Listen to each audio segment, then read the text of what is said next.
Dr. Matthew Doré, I invite you to give your opening statement, please. Thank you. The Association of Palliative Medicine is the largest representative body of palliative care physicians in Great Britain and Ireland. Indeed, we're one of the largest in the world, with a membership of over 1,300. Thus, we represent those doctors who look after and treat dying the most out of any medical professional. This is our day job. This is worth noting because in consistent surveys and polls, upward of 82% of our membership are against this legislation being enacted. Indeed, in our 2022 poll in Scotland, this was 98% stated that assisted dying should not be part of mainstream healthcare. And it is not just our membership. These numbers have been replicated in the 2020 BMA survey, with 85% of palliative care physicians opposed. Our position statement is thus clear. We oppose legislation legalising assisted dying. Why? Why are palliative medicine against something which is touted as reducing suffering and providing choice, both fundamental to our specialty? Why is arguably the most accepting, forward-thinking, progressive group of doctors against this legislation?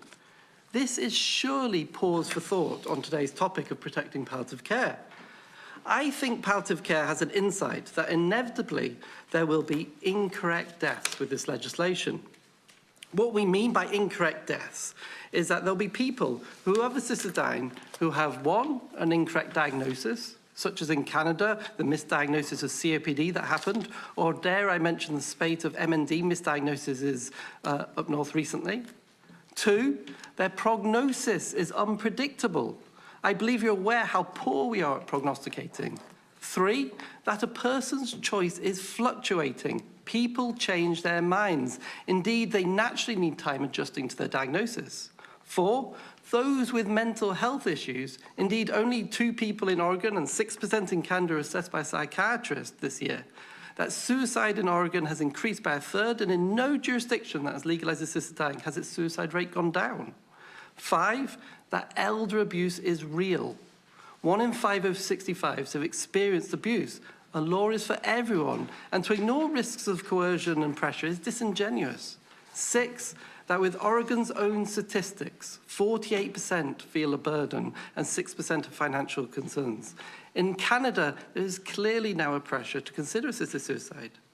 An incorrect death is a death mismatched with the rationale for having an assisted death, a consequence of preempting the unknowable. As lawmakers, you will know laws balance individual liberty against societal safety. We have speed limits because driving over 30 kilometres an hour on O'Connell Street risks other people, the pedestrians. All traffic laws, all domestic laws, all criminal, it's why we have prisons, are balancing individual choice versus society. Your individual liberty is limited to how it affects other people.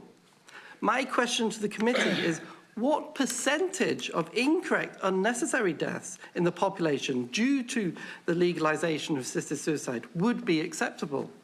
I would suggest none. The answer is often touted is, we will have safeguards. But are they really safeguards? Rather, are they not an arbitrary criteria to find eligibility? In every jurisdiction that has legalised assisted dying for longer than 10 years, there has been an extension to that eligibility. And to correct a statement in a previous session, Oregon's law is not stable. It has extended access to other states in 2022. I disagree much with Exit International at a previous session. However, there's one thing I wish to quote.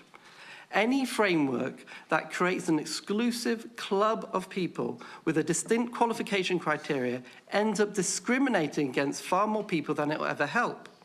By its very nature, far too many deserving people will find that they do not quite qualify to use such a law.